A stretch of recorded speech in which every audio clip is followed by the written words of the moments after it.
Still, if you think Bill O'Reilly's outrageous, you haven't seen anything yet.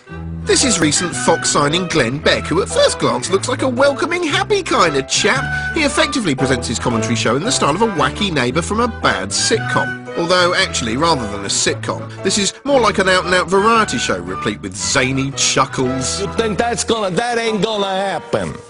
Table-thumping conservative rhetoric. I think this makes a good case to shoot people on the battlefield. Well, you got these guys, we can't keep them in prison because they're not technically terrorists, but they were in terrorist training camps. Were they fighting against us? Well, they were in a terrorist training camp. Yeah, I mean, we go in, you shoot them then. And toe-tapping patriotic country music. When I see people on my TV taking shots at Uncle Sam, I hope they always remember why they can. Because we'd all be speaking German or living under the flag of Japan if it wasn't for the good Lord and the man. Anyway, so far you're probably thinking, okay, it's extremely right-wing, but it's fairly sane. Yes, because Beck isn't just the face of news, he's a bona fide social crusader who started his own post-apocalyptic sounding 9/12 project aimed at bringing the nation together in a spirit of unity and hope and something and stuff. This is the 9/12 Project. Are you ready to be that person that you were that day after 9/11 on 9/12? I told you for weeks, you're not alone. Now, I don't know if you've seen the superb and prophetic movie Network, in which Peter Finch played a news anchor who loses his mind and becomes a ranting, raving, rating smash after sinister bosses leave him on air.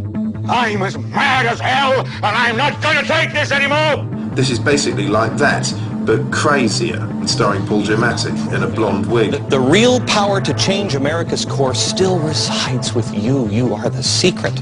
You're the answer. I'm sorry. I just love my country, and I fear for it.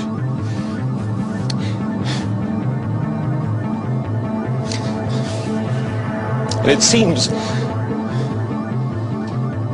like the voices of our leaders and special interests and the media, they're surrounding us. It sounds intimidating. Or mental. The truth is, they don't surround us. We surround them. This is our country. And now the weather from a talking oven club with a face on it. Hello. And now here's our special verse correspondent, Tim Key, with a little poem about Gordon Brown and Barack Obama. Which one's the glass one? Obama said. Huh? Brown grunted. Doesn't sound like Brown. This was all in the Oval Office. You probably know that's in America. Which eye is made of glass, man? This. Obama reached a finger into Brown's eye. His nail tapped the glass orb twice. Tappity-tap. There was a sort of a magical sound. Obama smiled. Brown blinked. You've turned it into a real eye, said Brown. Guilty, conceded Obama. You clever swine. This is Brown. It's what I do. Obama. I'll take care of all the economic stuff. Brown. Swell. Obama. We'll be bloody unstoppable. Brown. So on.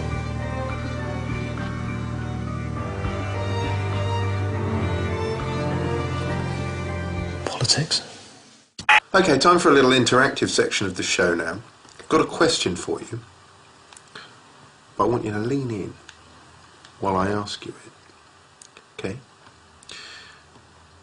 The question is... Do you scare easily? Well, because I know I do, which is a bit of a hindrance, what with this being an age of global terror and everything. It's an age that juggles depressing televised updates about the situation in Iraq or Afghanistan with a bewildering number of rules brought in to help clamp down on our stupid terrorist-assisting civil liberties. That's why you need permission to protest within jizzing distance of Westminster, and you're not allowed to photograph policemen anymore, and why, under new legislation to be unveiled in the next 10 minutes, you won't be able to have a wee without the government training a camera on the very tip of your cock in case it's trying to piss in a subversive way. Yeah, wherever you look, terror colours the news with a deep, dark, depressing tint. Having officially kicked off in the wake of 9/11, the war on terror subsequently mutated into a crazy game of whack-a-mole as we were told the source of terror was this away, then that away, then this away again. First, we went into Afghanistan and hooray, we defeated the Taliban. The focus then shifted to Iraq and a ruddy Great War which a less balanced voiceover than this might describe as an obscene and illegal blood-soaked folly predicated on megalomania and lies. But now we're told Iraq's calmed down again, our troops are being withdrawn, and then we're told that the people of Iraq are optimistic about their future, which may or may not be connected with this famous act of closure. You know, say what you like about Bush, he is shit hot at dodging shoes. It's like he trained to do it for years at some secret CIA boot camp. Boot camp, you get it? Boot... Oh, f*** you. Anyway, things down at Iraq Alley are apparently also peachy. Even tourists are returning in a sort of tour of duty-free. Tina, you bought a souvenir. Let's have a look. It's been very difficult getting any postcards at all. I think the best bits were the Marsh Arabs and Ur of the Chaldees and Babylon. Have you felt safe? Oh, yes. In fact, the war on terror has ended. Well, sort of. It's actually been rebranded as the Overseas Contingency Operation, which makes it sound less like an unending worldwide conflict and more like the sort of job description some little apprentice pipsqueak twat contestant might put on their CV. Anyway, all things considered, things should be less scary now, right? Wrong. Because we're also told the situation in Afghanistan has become more dire than ever. The Afghan elections on August the 20th could prove to be a decisive moment. The Taliban are trying to create as much chaos as possible in advance of that date, probably in a bid to convince the population that the Allies can't stabilise things.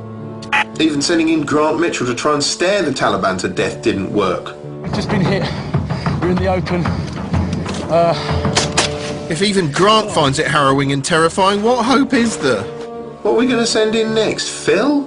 On top of that, we're now told that neighbouring Pakistan is tilting towards chaos. You know, things aren't going well for the world in general when a news network feels the need to create a Mega Drive-style suicide bomber sprite that they can summon into being at the touch of a button. Anyway, in short, it seems the great game of whack-a-mole continues, with Afghanistan and the northwest of Pakistan now being treated as one collective mole.